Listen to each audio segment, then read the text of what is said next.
Waalaikumsalam warahmatullahi wabarakatuh. Selamat siang, Pak.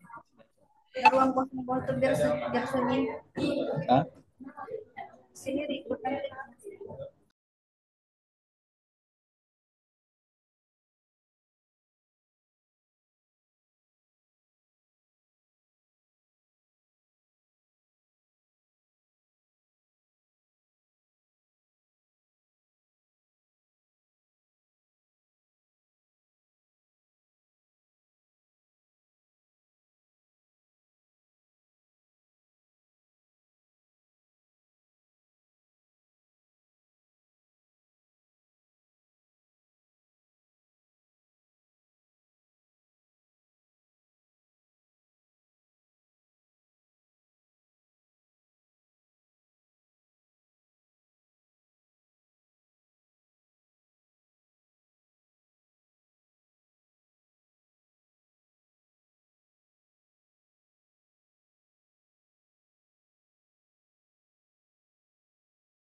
Assalamualaikum,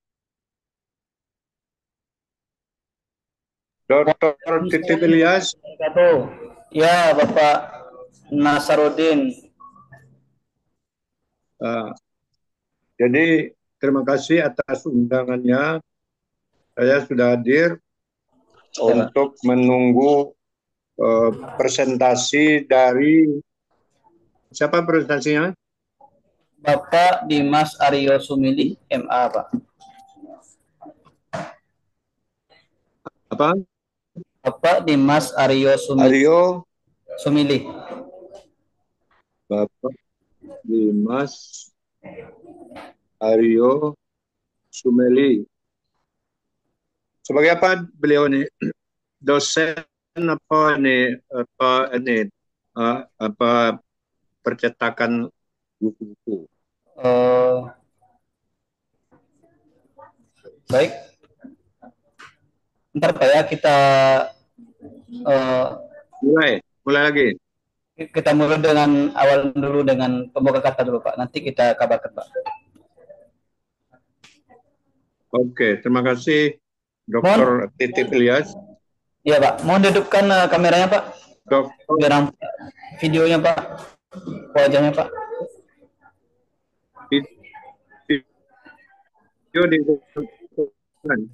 Video. Iya videonya. Alhamdulillah. Oke. Udah video Pak. Alhamdulillah. Thank you Pak. Iya oke Pak.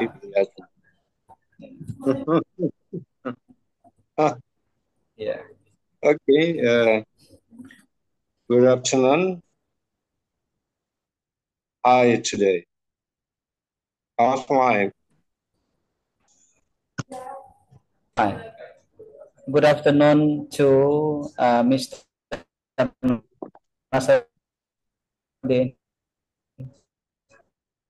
Okay, thank you for inviting me. Sen. How are you today? This Baik, is one. ya, misi saya, sekarang Bapak narasumber kita telah hadir, Bapak Dimas Aryo Sumilih. Okay.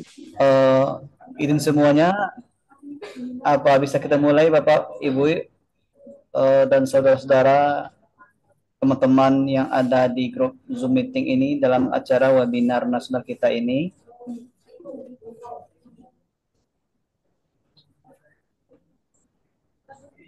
Sudah ya? Sudah, waktunya kan sudah lewat nih 6 menit. Rencana kan jam 13 kan? Kita lihat 6 menit. Langsung aja Pak Dokter. Oke, siap Bapak Mr. Nasruddin. Assalamualaikum warahmatullahi wabarakatuh. Waalaikumsalam warahmatullahi wabarakatuh. Alhamdulillah.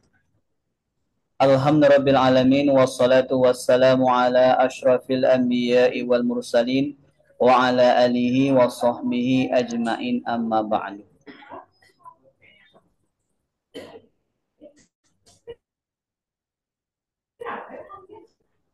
Yang sama-sama kita hormati Bapak narasumber yang telah hadir pada siang ini, yaitu Bapak Dimas Aryo Sumilih, SPD MA, dan teman-teman tim media, tim penerbit Metro Press Indonesia, saya sendiri General Manager Metro Press Indonesia, dan yang kedua yaitunya Meliza Ayu Sapitri SAG sebagai Board Operational Director Metro Press Indonesia, dan yang ketiga Rahmadani Pohan SPDI MPDI Direktur Marketing Eksekutif Metro Press Indonesia. Dan yang sama-sama kita hormati Bapak Ibu audiens peserta webinar nasional dengan judul Literasi Digital dan AI dengan pendekatan mindful, meaningful, dan joyful learning dalam pengembangan desain instruksional, yang nantinya akan disampaikan oleh narasumber kita yang terhormat, yaitunya Bapak Dimas Aryo Sumilih SPD MH. Marilah kita memperkenalkan narasumber kita yang berbahagia, yaitunya Bapak Dimas Aryo Sumilih SPD MA, CSH NT, CEHTH, CNLPTH, CPBA. Beliau lahir di kota Yogyakarta tahun 1983, tamatan S1 di Universitas 11 Maret Surakarta, tamatan S2 dengan meraih yaitu gelar Master of Art MA di UGM Universitas Ada.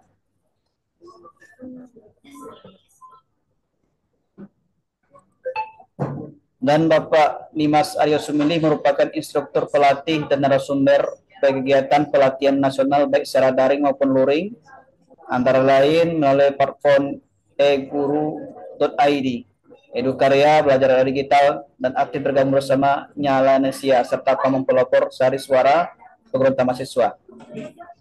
Dan Bapak Dimas Aryo Sumilih, telah menerbitkan beberapa buku, diantaranya Metode Penelitian Kualitatif, buku ajar pengantar pendidikan konsep, dan banyak lagi. Luar biasa narasumber kita pada siang ini. Dan Beliau merupakan aktif dari berbagai organisasi pada di kampus maupun organisasi di luar kampus. Baik, eh, marilah kita PDMA untuk memulai awal kata, melanjutkan presentasi beliau kepada kita semua. Kepada Bapak Dimas Rio Sumili SPDMA, kita persilakan dengan segala hormat. Ya, terima kasih Pak Fitria. Assalamualaikum warahmatullahi wabarakatuh. Waalaikumsalam warahmatullahi wabarakatuh. Ya, alhamdulillah, kita bisa berjumpa dan Bapak Ibu sekalian, ada Pak Nasyarudin, Bu Parwati, Bu Siti Maya, ya, Bapak Ibu yang lainnya yang tidak bisa saya sebut satu pada pertemuan siang hari ini. Daring, alhamdulillah, ini suatu kesyukuran bagi kita bisa berjumpa ya Bapak Ibu semuanya, dan difasilitasi Pak Titip ini melalui Microflash-nya. Mudah-mudahan kita bisa bergabung Itu sih Pak, suaranya kurang jelas. ya. Suaranya kurang jelas nih Pak. Oh, suara kurang jelas ya. Yang bisa di tempat saya. Iya, kurang jelas Pak. Bagaimana sekarang? Sudah mulai jelas belum? Dengar agak Sudah jelas, mulai tapi jelas. masih jauh ininya. Agak jauh ya.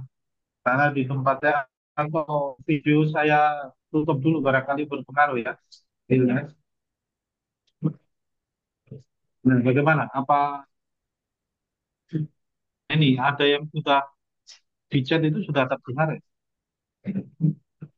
Mungkin ada keterangannya ini Pak Nasyarudin ini bandwidth-nya agak bermasalah ya, berkurang ini. Baik, oke kita Iya. ya, kita apa? Mulai saja ya Bapak Ibu sesuai dengan tema kita pada siang hari ini. Tadi Pak Fitria sudah memperkenalkan saya aktif sebagai dosen Bapak Ibu, tapi yang staf di sini biasa dia dosen atau juga ya, guru, mahasiswa juga, yang juga ada mahasiswa S1, mahasiswa S2, yang saya aktif di Universitas Makassar Bapak Ibu. Jadi saya di UN Universitas Negeri Makassar. Jurusan dan keilmuan saya itu sosiologi antropologi. Sekarang program studi pendidikan antropologi di ilmu sosial di Universitas. Jadi latar belakang studi Pak Fitria sudah. Nah, oke, mohon izin Pak Fitria, sekarang saya share ya, Pak ya. Jadi Bapak Ibu sekalian, ya. Depan sudah tampil di depan Pak.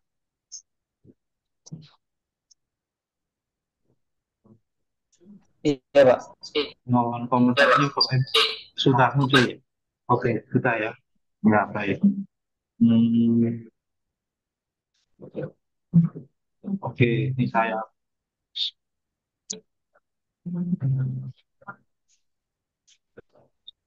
Nah, ini adalah tema kita Bapak Ibu, penguatan literasi digital dan AI. Jadi kita kenali bahwa ada 6 literasi dasar ya yang kompeten untuk pengembangan potensi di abad 21. Ada ada 6 literasi dasar. Salah satu literasi dasar itu adalah literasi digital. Dan kemudian kita tidak sendiri dalam pengembangan kehidupan masyarakat saat ini ya, yang kita kenal dengan network society atau masyarakat berjejaring sosial. Kita dihadapkan dengan kecerdasan artifisial atau AI. Nah, kemudian kita punya pendekatan pembelajaran. Nah, pendekatan pembelajaran yang digagas oleh pemerintah kita, terutama Kementerian Pendidikan Dasar dan Menengah, yaitu deep learning ya, atau pembelajaran mendalam. Kemudian dengan pendekatan itu dikupas, isinya ada tiga. Ada mindful, ada full, dan ada joyful. Nah, kemudian bagaimana literasi digital dan IT tadi itu hmm, relevan ya, untuk menerapkan pendekatan pembelajaran mendalam itu atau deep learning ini, lalu kemudian bagaimana kita mengembangkan desain instruksi. Ya. Nah ini berlaku pada semua mata pelajaran ya, Bapak Ibu. Jadi tidak tidak hanya pada mata pelajaran khusus tertentu, namun memang disclaimer-nya bidang saya itu adalah sosiologi ekonomi. Nah, ketika saya memberikan contoh begitu yang apa yang mix dengan keilmuan saya yang sosiologi ekonomi. Nah, ini berikutnya, ini selamat datang pada Bapak Ibu sekalian. Terima kasih, selamat berjumpa pada hari ini siang 19 Mei 2025. Ya, terima kasih Pak Titip dan Metro Press yang memfasilitasi kita. Ya Pak, sama-sama Pak. Materi kita, konten materi webinar kita ini Bapak Ibu. Nanti Bapak Ibu bisa menerima filenya ya Bapak.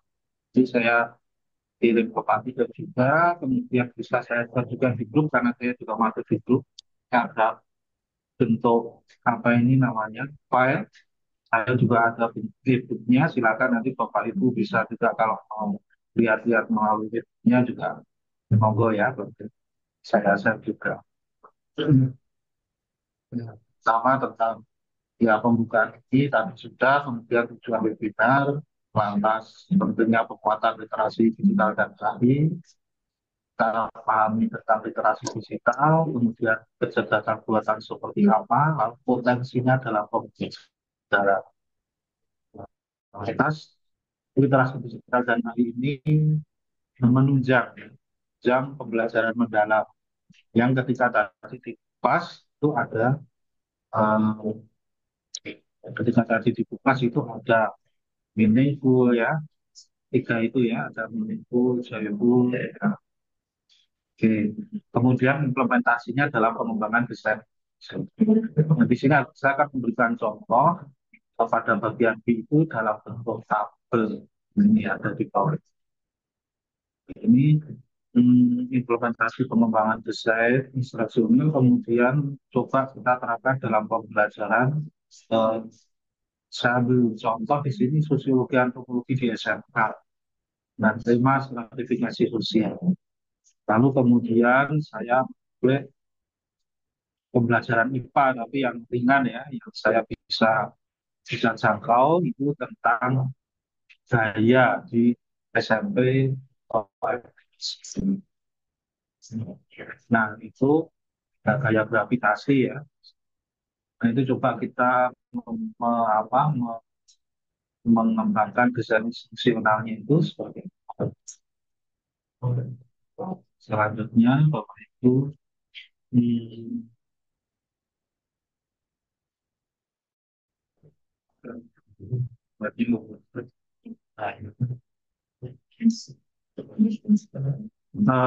inilah tadi sudah kita sebut ya bahwa era semakin didominasi dengan teknologi dan informasi.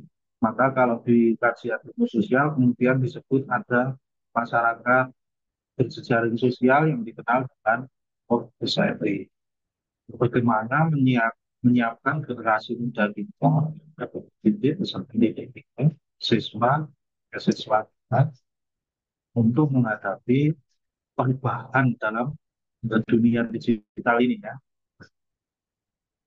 Lalu kemudian webinar ini memberikan dan keterampilan yang dibutuhkan untuk literasi digital serta penggunaan kecerdasan buatan itu dalam pendidikan atau pembelajaran. Sehingga ini temanya tadi kita sebut ya Bapak Ibu. Atas kemudian lanjut di slide berikutnya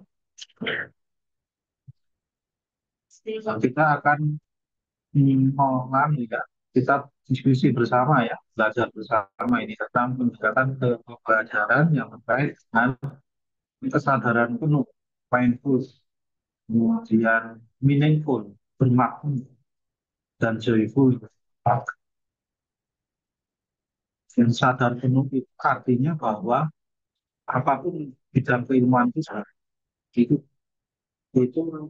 siswa memiliki atau mahasiswa yang memiliki satu kesadaran bahwa topik yang kita kaji memang dengan sadar itu merupakan suatu kebutuhan.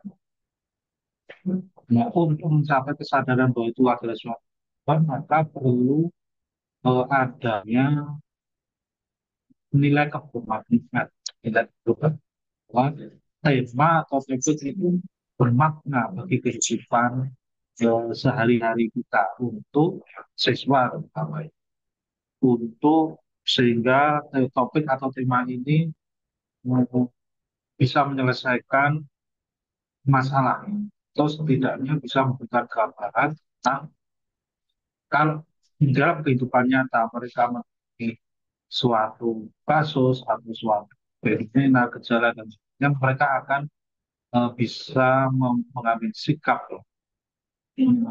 karena telah pernah mempelajari suatu kehidupan itu. Nah, kemudian yang ketiga itu yang menyenangkan.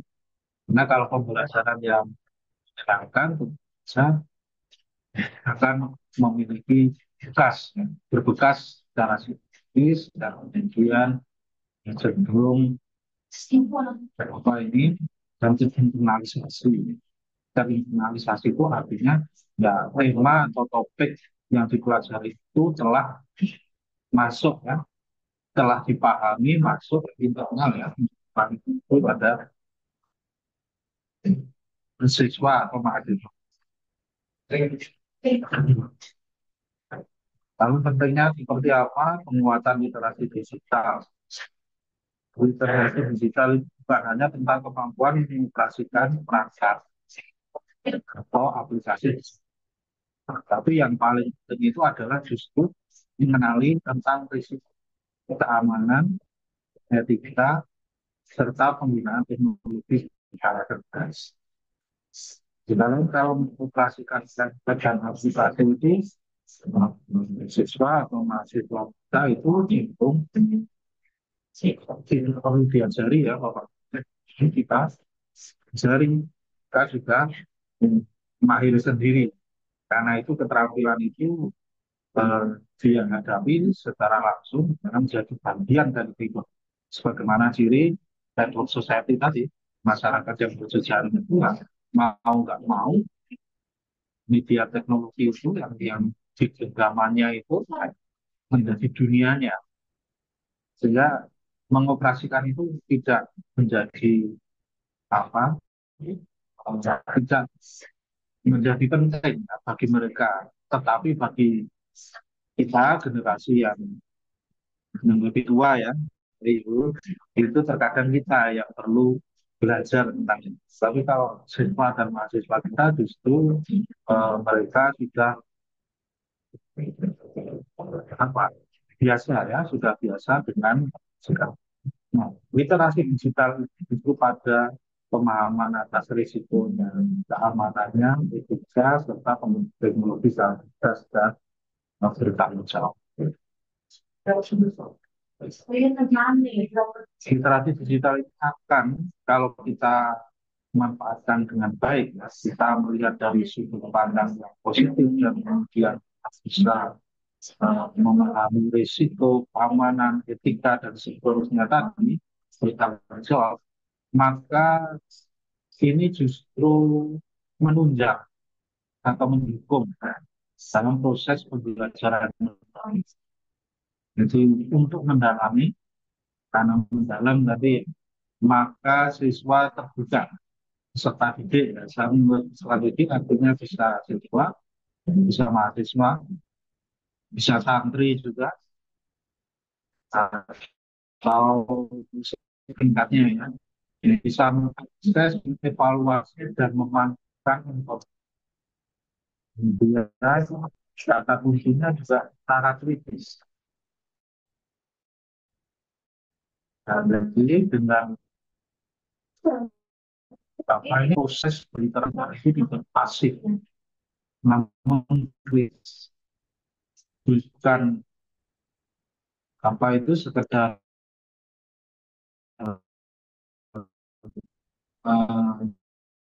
opsi. Artinya begini, hanya perkembangan kecerdasan buatan ya, tapi diriku bukan hanya sekedar mengakses kemudian itu jawaban yang benar, tetapi dengan literasi digital kita mendampingi, membimbing dan mendampingi siswa hasil perolehan dari respon atau jawaban dari KI itu, kecerdasan buatan itu untuk kita evaluasi. Jadi kita akan mengkritisi jawaban dari KI. Misalnya kita mempertanyaan sesuatu, ada anil, kemudian muncul jawaban di sana, justru proses pembelajarannya di situ. Ayo coba kita ajak mahasiswa atau siswa kita memverifikasi atau mengevaluasi hasil dari pencarian dari. Nah, ketika mencari verifikasi bisa jadi juga dibantu AI. Nah, tetapi saling memverifikasi sampai pada sumber utamanya, yaitu ya tentu saja sumber yang babotnya atau yang memang itu eh, yang apa ya, dan yang benar, tapi sifatnya ya sumber literasi yang kurang ya, tanggung jawab dan ya, bisa dipercaya. Nah, kemudian memanfaatkan informasi dari data yang bisa diakses, lalu kita mencari celah untuk mengkritisi. Nah, kalau misalnya diberikan jawaban yang tidak konsisten, tidak konsekuen, dan tidak lurus logika keilmuan kita, ini maka sudut pandang tertentu di dalam paradigma kita, maka apa itu bagaimana kita bisa meluruskan ahlinya itu. Ini juga termasuk literasi di situ. Jadi memunculkan nalar kritis sehingga kita bisa memandang positif bahwa itu pembelajaran dengan literasi digital dan sehingga arti bukan hanya keterampilan teknis tetapi juga alat yang bisa membuat kualitas belajar, karena tadi harus saling jawaban itu bisa tapi begitu saja. Nah, dengan itu pun juga akhirnya kita melatih kepada siswa atau mahasiswa kita untuk tidak serta-merta percaya dengan informasi yang datang. Pertama, dia harus dicek dulu, apa betul ya. Itulah yang dimaksud dan mengevaluasi kemudian juga sedang melukis. Nah, dengan demikian maka pada gilirannya akan meningkatkan hasil belajar dan sekaligus mempersiapkan mereka peserta didik kita itu menghadapi tantangan di masa depan. Kita tentu saja kehidupan yang nyata itu justru kehidupan yang masa depan. Dan pada masa ini itu adalah mempersiapkan kehidupan yang nyata itu yang akan datang. Nah, kemudian ini beberapa definisi baru nanti teman-teman bisa Seperti ini misalnya dari UNESCO itu mewujudkan sama. Literasi digital itu kemampuan menggunakan teknologi digital secara percaya diri, kritis, mengakses, mengevaluasi, menciptakan, dan mengkomunikasikan informasi. Di sini ada kata percaya diri dan kritis itu merupakan suatu sikap. Karena untuk bisa berkomunikasi di apa dunia digital itu memerlukan rasa percaya diri, memerlukan rasa percaya diri, tidak malu-malu. Kemudian juga yang kedua ini adalah sikap kritis ketika mengakses itu sudah cukup sehingga pada akhirnya dapat mengkreasi setelah kreasi dan secara bertanggung jawab dalam bentuk intervensi. Dan kita analogikan di sini ada sederhana seperti keterampilan berkendara di jalan raya. Tentang ini ya. Jadi pengemudi yang baik tidak tidak hanya sekedar tahu cara mengemudinya saja, kita teknologi. Ini maksudnya ada tanda hukum di sini. Ya. Ada hukum di sini. Ini maksudnya keterangan kendaraan di jalan raya. Ini ibaratnya itu digital. Sehingga digital itu menguji mobil itu adalah menggunakan teknologi. Tapi rupanya tidak hanya sekedar bisa mengemudikan saja. Dia harus tahu bagaimana membaca rambu-rambu menilai informasi berikut untuk apa saja. Dan identifikasi kalau rambu-rambunya seperti ini berarti apakah boleh kita melewati itu atau kita di jalan raya. Jadi dia mengikuti aturan lalu lintas. Aturan lalu lintas itu ibarat ketika kalau kita melanggar aturan lalu lintas, sebetulnya kita yang melanggar bisa dalam berlalu lintas. Kemudian kita di dalam literasi digital. Kemudian di dalam kehidupan yang nyata dalam jalan raya itu kita sering menemukan kemacetan atau masalah-masalah. Nah ini adalah tantangan. Karena kita sudah pelatih di jalan, itu otomatis ini kita sudah tidak perlu ingat-ingat lagi, tetapi menjadi semacam kecakapan. Nah demikian juga ini putusan di di area ini literasi digital itu sendiri sehingga akhirnya memandu dunia digital dan efektif memastikan kita bisa sampai ke dan kita bisa ada pengertian berikutnya ini dari commission. Ini juga penekanannya pada mengakses, menilai, mengelola, berkomunikasi, dan memahami dampaknya. Jadi pengaruh dan dampak dari kecakapan digital itu tadi di dirinya sendiri secara individu maupun masyarakat. Jadi ibaratnya ini saya berikan gambaran sebagai belanja di pasar tradisional. Kita tidak hanya sekedar memilih barang kita beli, tetapi juga menimbang kualitasnya, menilai informasinya, atau kemudian menawar harga dengan bijak, kemudian berinteraksi dengan pedagang dan pembeli lain dalam komunikasi. Ini adalah pengertian berikut. Lalu ada pengertian berikutnya yang menekankan pengelolaan di dalam informasi digital ini dengan memanfaatkan perangkat aplikasi untuk mencapai tujuan yang lebih produktif. Ini saya ibaratkan di sini dalam analogi sederhana itu berkebun. Berkebun itu tidak hanya sekedar kita menanam dan punya senang, karena kita bisa melihat tanaman yang hijau, subur, kemudian ya itu kita di sisi lain Pak, memang kita akan mendapatkan itu ya, lingkungan yang apa, yang bersih ya, kemudian dengan tanaman itu sirkulasi baik. Namun kita kan perlu tahu bagaimana merawat tanaman dan sebagainya sebagai bentuk mengelola informasi. Kemudian ketika menanam juga perlu bibit yang baik. Kemudian pada saatnya kita bisa memanennya.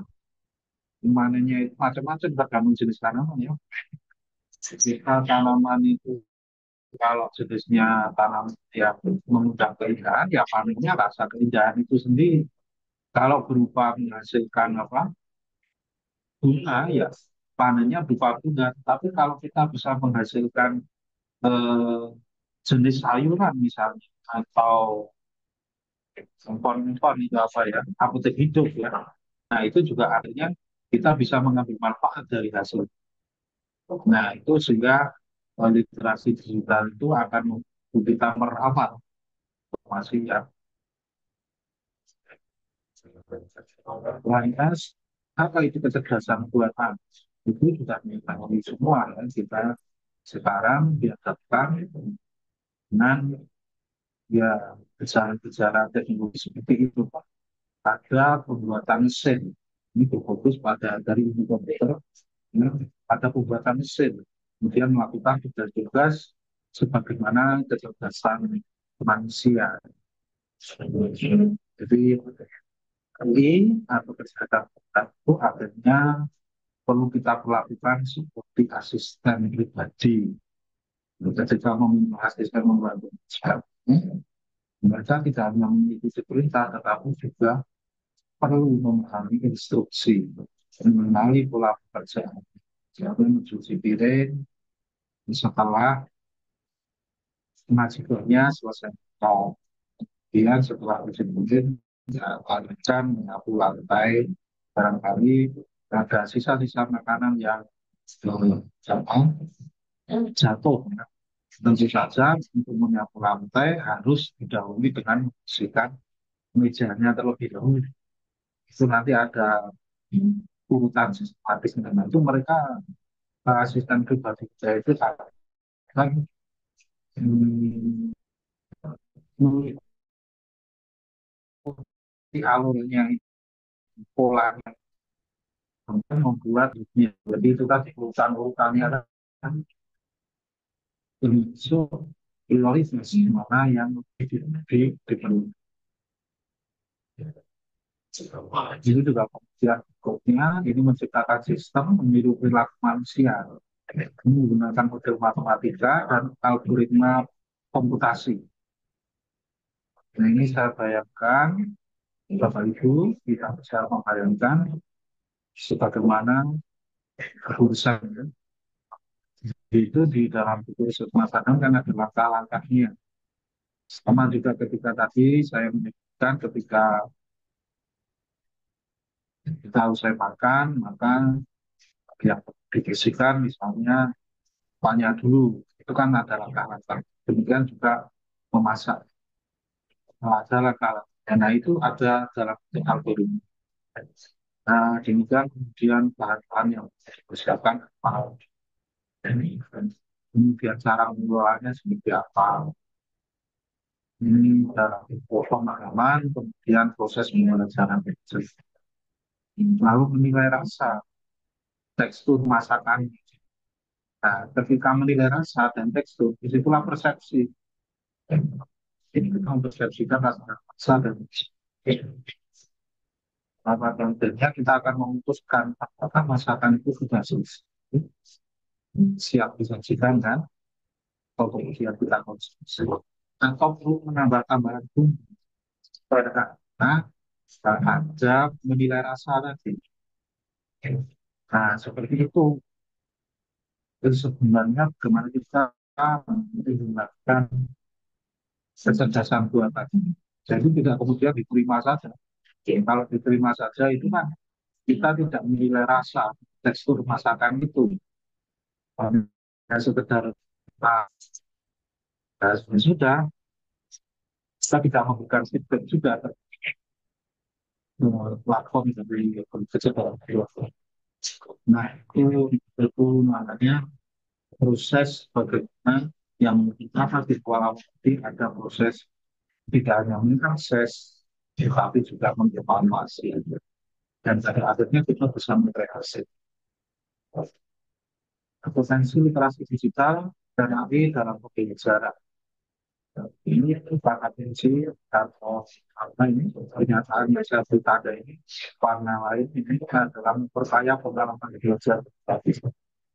Jadi kita harus melihat kecerdasan buatan itu sebagai sesuatu yang memperkaya pengalaman belajar siswa atau mahasiswa yang dihadapkan pada kenyataan masyarakat di jejaring sosial atau yang kemudian disebut network society. Dan Bapak Ibu sekalian, ini seperti yang saya sebutkan sebelumnya bahwa karena merupakan dasar tapi itu bukan berarti itu adalah jawaban yang pasti benar dan itulah selesai setelah kita apa mendapatkan respon ya ketika kita mengajukan sesuatu kepada platform digital ya platform AI kemudian muncul respon jawaban, nah itu sebenarnya bukan suatu jawaban yang pasti benar. Maka di sini ada verifikasi informasi. Lalu kita menjaga etika digital. Di situ ada pandangan pendapat orang lain. Kalau ada pandangan pendapat orang lain, maka kita wajib melakukan citasi. Satu contoh kecil misalnya, saya mengambil ini ya, ilustrasi gambar ini. Satu agar melakukan citasi dan tidak comot saja gambar ini, tapi saya berikan keterangan seperti ini. Bisa kita lihat kan, ini artinya saya mengambil dari Flippik, tetapi dari Flippik itu miliknya Irfan. Artinya dalam hal ini secara etika digital saya memberikan penghargaan padanya, walaupun ini versi gratis setidaknya kita berterima kasih Mas Irfan yang sudah mengunggah kabarnya. Ini di Flippik dan mau saya ya begitu ini etika ya yang sebenarnya di gambar ini saya beri keterangan kecil kemudian kalau sudah menjelajah dunia maya dengan bijak. Nah bijak itu yang berkaitan dengan pengambilan keputusan sesuai dengan etika ya kemudian memfinalisasikan proses finalisasikan memaksimalkan si sudah berjalan. Nanti di situ untuk ditanyakan apa betul ini, konfirmasikan ini, apakah benar ini seperti ini, bagaimana kita kaitkan dengan pemahaman yang itu dengan orang lain. Nah, ini apa namanya memperdalam sudah tidak kita sudah respon jawaban ya itu sudah diterima kan tidak begitu harus diverifikasi ditanyakan lebih dalam lagi ditanyakan lebih detail lagi lalu dibandingkan bagaimana kalau dapat didialogkan didiskusikan di antara jawaban-jawaban yang ada. Nah ketika itu terjadi justru terjadi pembelajaran yang mendalam tadi itu yaitu mereka siswa itu akan mengeksplor lebih dalam sehingga akhirnya menghasilkan kebermaknaan ujung-ujungnya setelah mahasiswa atau siswa kita itu mengeksplor itu kebermaknaannya bagi kehidupannya setidaknya dia memiliki wawasan jadi keluasan di dalam pikir lalu kemudian memaksimalkan proses belajar ya. Susah karena tadi kan mengeksplor tadi itu kan memaksimalkan lalu akhirnya lebih interaktif dengan siapa ya masuk mungkin kita itu dan ternyata di